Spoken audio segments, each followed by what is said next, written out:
And the change of government won't stop a thing. I've run out of fingers counting the number of multinationals setting up here. What about the 3 companies that announced their plans to launch last week? I say they're shortly. Me, I'd be looking to sell. At what price? More. Much, much more.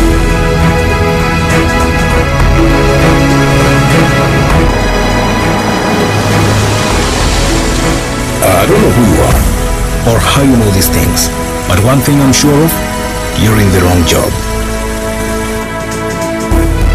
Here, call me tomorrow at 9 o'clock in the morning. I'd like to hear more from you. Are you ready for your big break? The East African, understanding the region. NTV, turning on your world.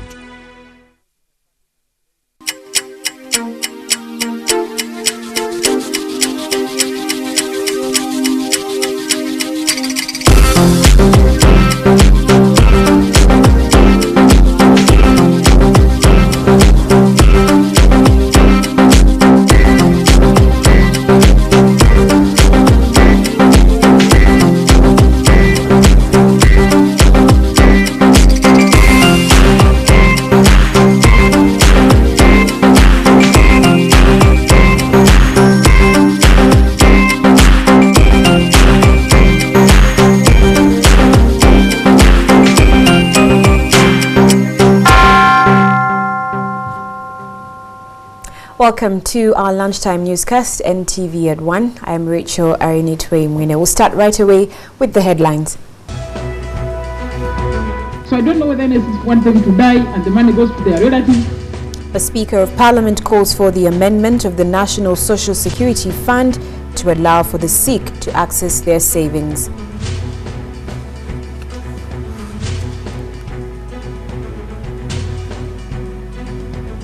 Nakaseke's ailing hospital, staff want the hospital upgraded to regional referral status. And a new UN report says children caught in the Syrian war are being recruited as child soldiers, used as human shields and tortured. You're watching NTV at 1.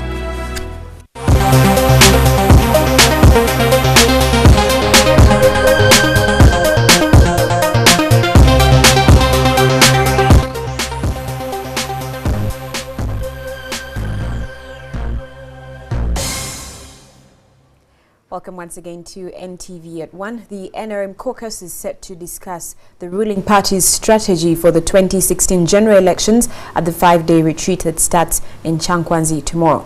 Also on the agenda is the issue of homosexuality, where scientists will be invited to give their views on homosexuality. The NRM Deputy Chief Whip David Bahati spoke to journalists at Parliament this morning. We shall have researchers and experts from different fields of political science, strategic management, genetics, and leadership.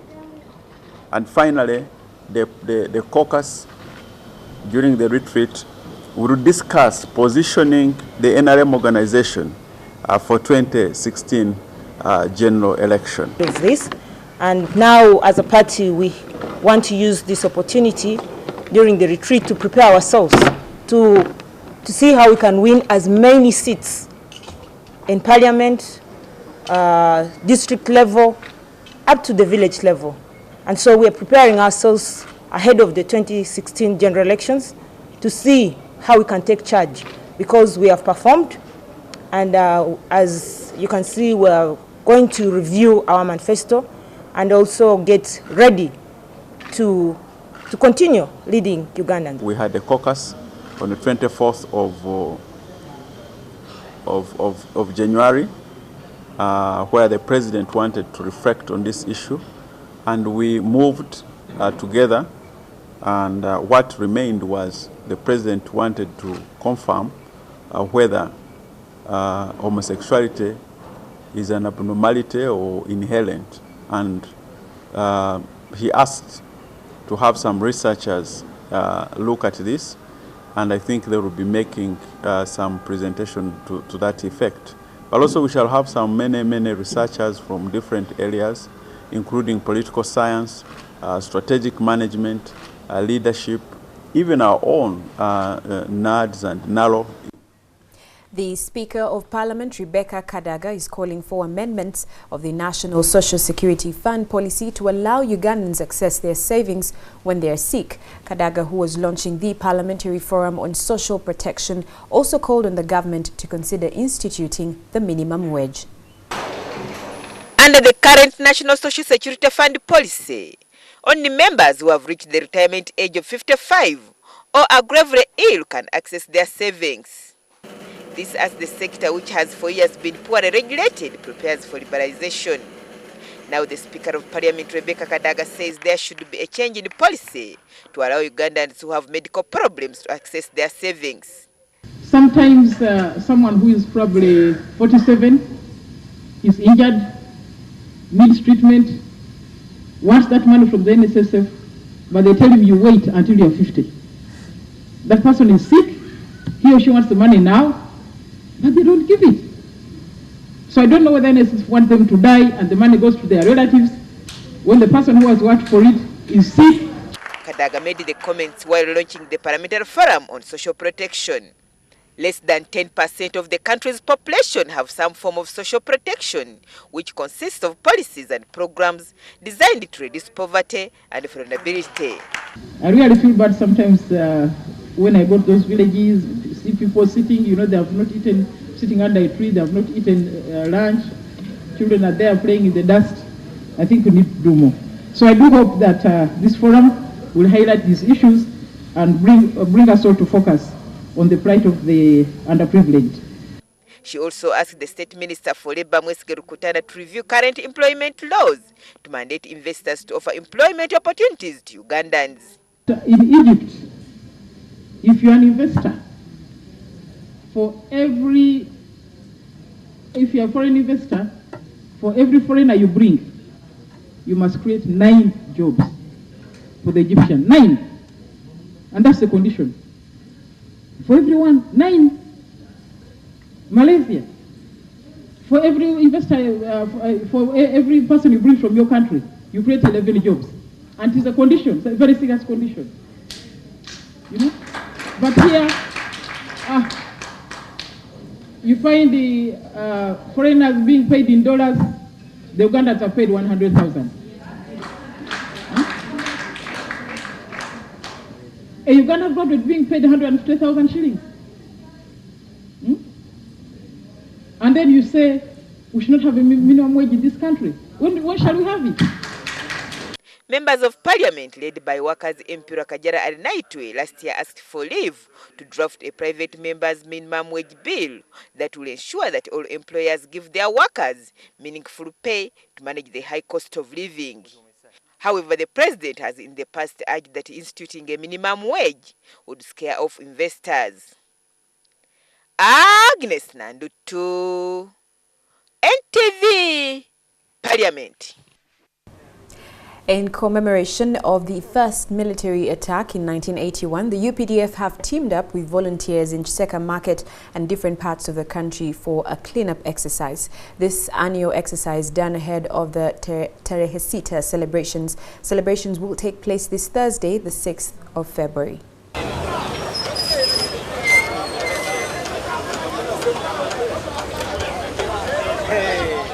This communication calls the religious leaders, political leaders, cultural leaders also to join the armed forces in this week in cleaning such a vital places like KISEKA market, like where we have been in Katenda Ward zone. During those olden days, when you look at that uniform itself, this place would be already empty with nobody.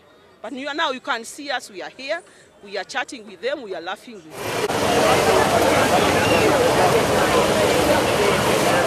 UPDF is trying to show us as Ugandan that that's the way we should go. If we want Uganda to go beyond here, we should all accept each other, we should work hand in hand, we should work without discriminating each other, we should share whatever we have.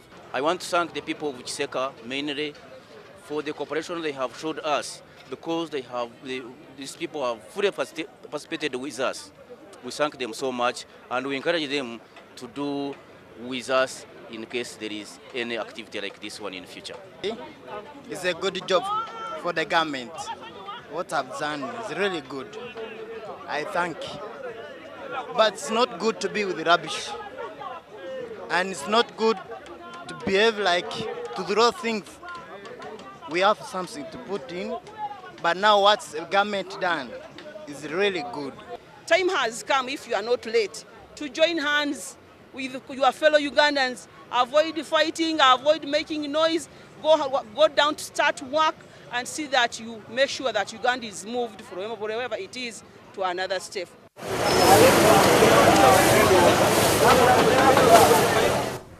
KISEKA Hospital is one of the many in Uganda whose conditions are deplorable. So deplorable that those who go there for medical attention are at risk. The hospital staff want the hospital elevated to regional referral status, and perhaps this will gain it more attention and help. Speaker of Parliament Rebecca KADACA says she will forward the concerns of the staff to the relevant authorities.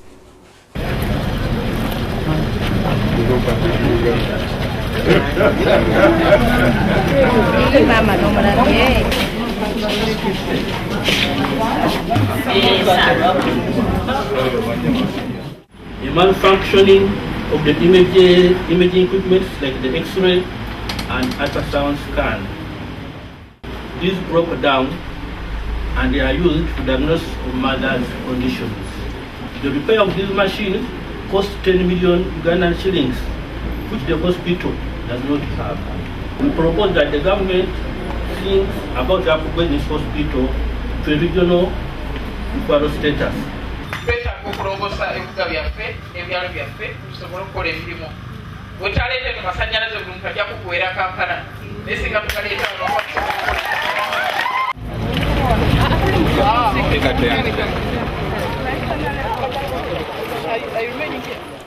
We take a short break now. We return with these and more stories. Stay with us.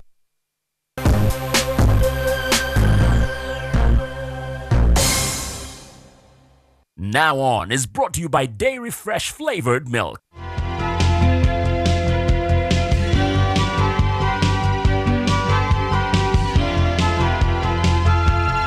Enjoy the tasty and nutritious goodness of Dairy Fresh Flavored Milk. Delicious to the last drop. Brookside, goodness for all.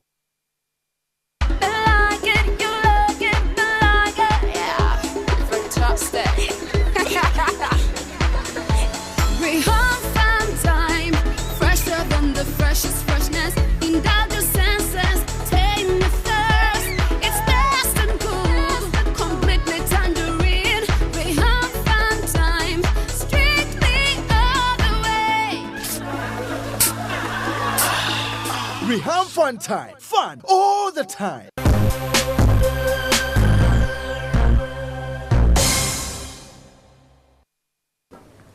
Welcome back to NTV at One. Now, with the foreign exchange rate in the money market and inflation relatively stable, the advertising spend in the country is this year set to run into hundreds of billions of shillings. Sector players are also looking at increased investments in infrastructure projects, broader credit supply, enhanced cross-border businesses as indicators of this likely drive. Industry estimates are that Uganda's current annual advertising spend is nearly 2 trillion shillings. A market with great opportunities and development. We have a number of our international clients who are either active in Africa and looking to ramp up their activities or wanting to enter the market.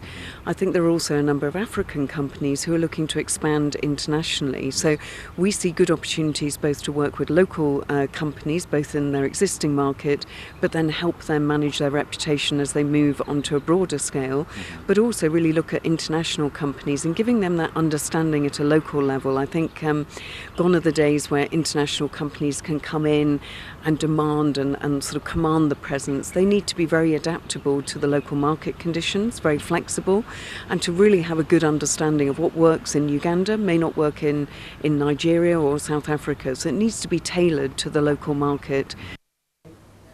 Now, in a bid to restore discipline and ethics among corporate bodies in the country, the Capital Markets Authority is tightening regulation through enforcement of good corporate governance. According to the CEO, Capital Markets Authority, KISEKA, the lack of corporate governance among companies has come at the expense of good service delivery and smooth running of entities in the country. For Uganda's economic system to function as it should, investors, employees, and the general public must have confidence that they'll benefit from it, and that from the work, and also from the work of the corporations, organizations that support it. But as you are aware, that confidence has been severely shaken. I don't want to say eroded, but it has been shaken of recent. The names of several corporations, both public and private, and not only here in Uganda, but in the region and worldwide, have become synonymous with corporate misconduct and financial scandal. Therefore, the responsible parties, together with ICSA Uganda, we're making a call for more effective corporate governance, from financial reporting and internal controls to how a corporation selects, trains, and evaluates its board of directors. A land wrangle in Entebbe between Awan Zizinga and the community has caught the eye of Ministry of Works officials, who have now held a meeting with community members over land issues. The land in question initially belonged to Zizinga. The community claim they gave him 76 million shillings while he was in jail. Zizinga, who was in prison for killing his wife, insists he has never received it. Bebateekawo nga bebawandiisa mu kifo kino amanya gange nga bagajjako ku lukalala ne bateeka amanya ga Engineer Patrick Sekimpi n'aga Miro Mugula nti nina ogabana nabo ssente, ate n'abaako n'abantu abalala abakulu be yaŋŋambye munuluna nti nabo nina ogabana nabo ki ssente. Kintu ekyo ne kinuma nnyo, ne mpandiikira Public Accounts Committee nga neemulugunya, ne mpandiikira ne Minister wa Works. Gwe yaguza ye yatuguza, era nga nze nagula mu mwaka gwa 2006 okujja okutandika okubeera nti nzija ku makandwa kuno nenzimbako ennyumba eyo gye bamenye ennene, era ab'okukyalo bonna kaabe chairman n'abavubuka b'okukyalo kuno abaakolangako nga bapoota bonna bammanyi. Patrick ng'ali mu kkomera yatutegeeza nti alina ekizibu kya $75,000. Nze mwennyini ne nkovisinga famire yange ne tukontributinga $75,000 ne nzitwalira ani Patrick Zizinga mu kkomera, era endagaano zonna nzirina. Zizinga and some other members of the community who didn't agree. These are the people who claim that they gave Zizinga 76 million when he was in prison. But Zizinga denies, and Zizinga says that this property belongs to him. So they disagreed there. But fortunately, the meeting has been held, of course, with the Ministry of Works, and they have agreed. They have agreed that they can continue with the work. Meanwhile, the issue of the money will be handled by court. To news on the international scene, the United Nations has accused both sides to the Syria conflict of grave violations against children. A new UN report shows that children caught in the Syrian war are being recruited as child soldiers, used as human shields, and tortured. The report, released on Tuesday, found that in the early stages of a nearly 3-year conflict, the Syrian government troops were largely responsible for grave violations against children. The UN did not receive reports of formal recruitment of children by the government forces, but troops of pro-government militia reportedly intimidated and seized young males and some under 18